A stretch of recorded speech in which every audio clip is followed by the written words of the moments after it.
महात्मा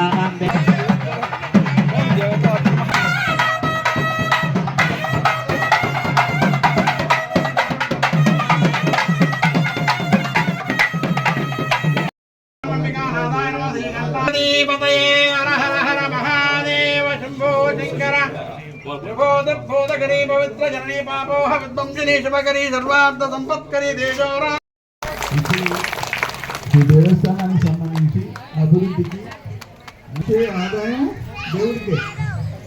ఇప్పుడు మనం కట్టలేదమ్మా, income tax పోతుంది 30%, వడ్డీలో 30% ఇన్కమ్ ట్యాక్స్ పోతుంది. ఆ ఇన్కమ్ ట్యాక్స్ పోకుండా ఉండాలంటే ఇక్కడ ఒక కళ్యాణ మండపం కడతాం, అక్కడ ఒక కళ్యాణ మండపం కడతాం, ఇంకా ఏం చేయొచ్చు ఎండోమెంట్ రూల్స్ వడ్డీ ఇన్కమ్ ట్యాక్స్ పోకుండా కాపాడుకుంటాం. మీ అందరి ఆశీస్సులతో ఈ దేవస్థానంలో ఒక్క రూపాయి దుర్వినియోగం కాకుండా మంచి పనులకి శ్రీకారం చుడతామని తెలియజేస్తూ సెలవు.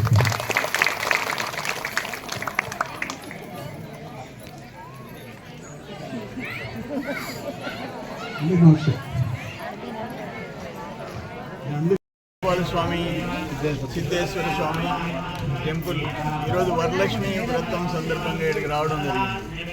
దీని చరిత్ర ఏంటంటే అప్పట్లో రాజులు పరిపాలించిన ప్రాంతం కృష్ణపట్నం. ఈ దేవాలయానికి 513 ఎకరాలు భూసేకరణలో దాన్ని 7,70,000 చేయించాను. ఇంచుమించు 40 కోట్లు వచ్చింది 2007-8లో. అది ఇప్పుడు 100 చిల్లర కోట్లైంది. బంగారం ఎన్ని కేజీలు? 60 కేజీలు బంగారం ఉంది. మా టైంలోనే అది కూడా ఒక 60 కోట్లు. మా టైంలోనే కామన్ గుడ్ ఫండ్ కింద వేరే దేవాలయాలకు ఇస్తామని ఒక 40 కోట్లు వెనక్కి తీసుకున్నారు 2016 ఆ ప్రాంతం. నేను ముఖ్యమంత్రి గారితో మాట్లాడి ఆ ఫండ్ వెనక్కి తెప్పించాను. ఈరోజు ఏంటంటే ఆ వడ్డీ దేనికి వాడకపోతే ఇన్కమ్ ట్యాక్స్ రూపేణా 30% వెళ్ళిపోతుంది. అందుకని ఇక్కడ కృష్ణపట్నంలో ఒక ఫంక్షన్ హాల్, పెళ్ళిళ్ళు అవి చేసుకునేదాన్ని, దాని ఆదాయం కళ్యాణమండపం, ముత్తుకూరులో ఒక కళ్యాణమండపం, దాంట్లో వచ్చే ఆదాయం కూడా దేవస్థానానికే జమ అవుతుంది. కానీ ఈ ప్రాంతంలో ఉండే ఈ భక్తులందరికీ, ప్రజలందరికీ ఉపయోగపడుతుంది. ఎక్కడో నెల్లూరుకు పోయి పెళ్ళిళ్ళు చేసుకునే బదులు ఒక మంచి ఫంక్షన్ హాల్, దానికి ల్యాండ్ కూడా అలాట్మెంట్ ముత్తుకూరులో ఏర్పాటు చేస్తాం, కృష్ణపట్నంలో కూడా ఐడెంటిఫై చేస్తున్నాం. ఇంకా ఎండోమెంట్ రూల్స్ ప్రకారం ఏ విధంగా ఆ ఇన్కమ్ ట్యాక్స్కి పోకుండా ఆ డబ్బు వచ్చే వడ్డీ ఏ విధంగా వాడుకోవచ్చో కూడా ఎగ్జామిన్ చేస్తాం. ఇప్పుడు పెద్ద స్వామి ఇప్పుడు చెప్తున్నాడు 1976లో 400 చిల్లర ఎకరాలు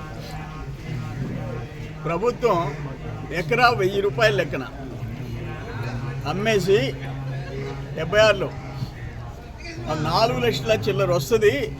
ఆ 4 లక్షల చిల్లర ఆ పూజ పునస్కారాలకు ఉపయోగపడుద్ది, దాని వడ్డీ అమ్మేస్తామని ఒక మీటింగ్ పెట్టారంటే ఇక్కడ ఎండోమెంట్ ఈ దేవస్థానం కమిటీ. అప్పుడు పెద్దస్వామి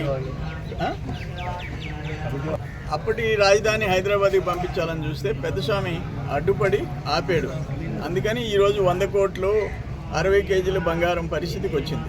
అందుకని ఈ దేవస్థానం కమిటీ కూడా మామిడాల సేనయ్యని అధ్యక్షుడిగా పెట్టి ఎండోమెంట్ కమిటీ కూడా వెయ్యాలని చెప్పేసి ఒక నిర్ణయం తీసుకున్నాం. ఒక్కటి ఆ కమిటీ ఈ దేవస్థానం భవిష్యత్తు, ఆ భక్తుల సౌకర్యాలు, వీటిని గురించే చూస్తారు. 1 రూపాయి దాంట్లో నుంచి ఆశించరు, 1 రూపాయి దుర్వినియోగం కానివ్వరు. భగవంతుడు కృప ఏంటంటే ఈ దేవస్థానానికి ఈరోజు 160 కోట్ల ఆస్తి ఏర్పడింది. ఇప్పుడు స్వామి చెప్తున్నారు ఇంకేదైనా పొలం ఉంటే అన్నా డబ్బులతో కొనిచ్చోయానని. ఈ ఇన్కమ్ ట్యాక్స్లు పడకుండా ఉంటాయి, ల్యాండ్ వాల్యూ పెరుగుతాం. ఏదేమైనా ఆ దేవుడు ఆస్తులు కాపాడే దాంట్లో అందరం బద్దులై ఉంటామని తెలియజేస్తాం.